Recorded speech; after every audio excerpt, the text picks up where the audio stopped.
Workplace harassment. You've been trained on this topic before.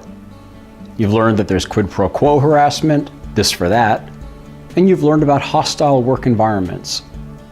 You've heard about protected classes, and if you're paying attention, you figured out that between federal, state, and local regulations, just about anyone might belong to one or more protected classes. In the last couple of years, workplace bullying has been a hot topic. Now there's a lot of talk about gender identity.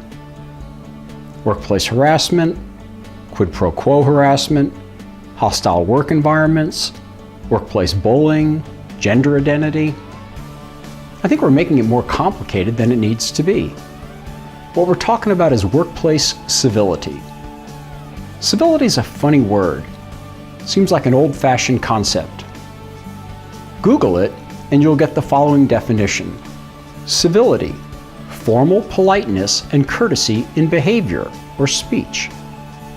That's an okay definition, I guess, but look at the result just below that. Civility is about more than just politeness, though politeness is a necessary first step.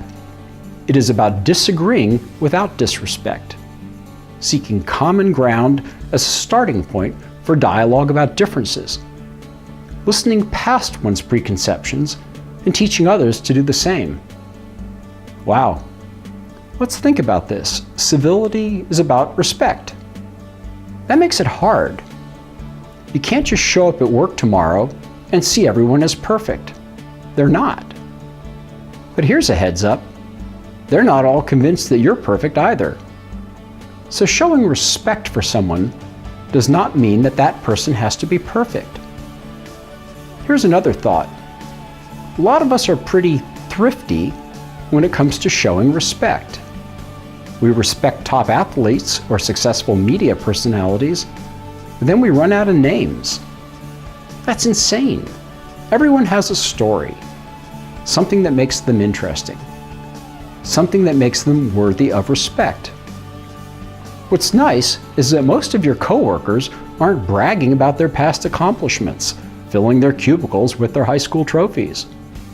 But just because they're quiet doesn't mean that they haven't done a few things worthy of your respect. So the message here, if you assume that Jorge and Sheila and Joan and Chris have each done a couple of things that are pretty darn cool, you're probably right. This is not a call to action for you to find out what makes each coworker interesting.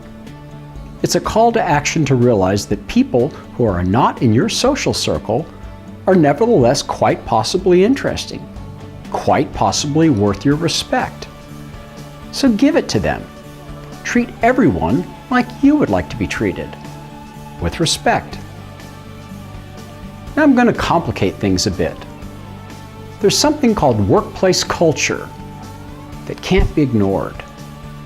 Your organization might be regularly ranked as a top place to work, but if you're in the wrong department or the wrong office, those rankings are a cruel joke. Or maybe your whole organization is perfect, except for your boss. These things happen. Workplace civility trickles down. If your boss's boss is yelling at her, it's likely that she's not a model of workplace civility. That's life. But it's not a valid excuse for you being a jerk. If my last point, workplace culture, complicated things, here's something that should simplify things. Strive for better. Perfection can come later. If you're one of the naturally nice, considerate people, then perfection is close at hand. Go for it. But if you're, how shall we say this, one of the less charming people at work, strive for better. Perfection can come later. Rate yourself. Yes, right now, rate yourself. Do you say hi when you pass people in the hallway? Do you always say please and thank you? Are you pleasant even to people that likely will have no impact on your life? The delivery person, janitorial staff. Do you admit to mistakes? When was the last time you apologized for something? Apologies. Let me touch on them for a moment. There's a good chunk of America that can't remember the last time they apologized for something. That's not good. All of us make mistakes every day. Own up. It makes you human. It makes you likable. Here's another thought. So much of life is belonging to our different cliques, our tribes. Are you in a clique that makes getting along with people who are different from you uncool? Reality check. Cool is having the confidence to be your own person. So don't limit your workplace civility because you're living up to some dated standard of who you're supposed to hang with or talk to.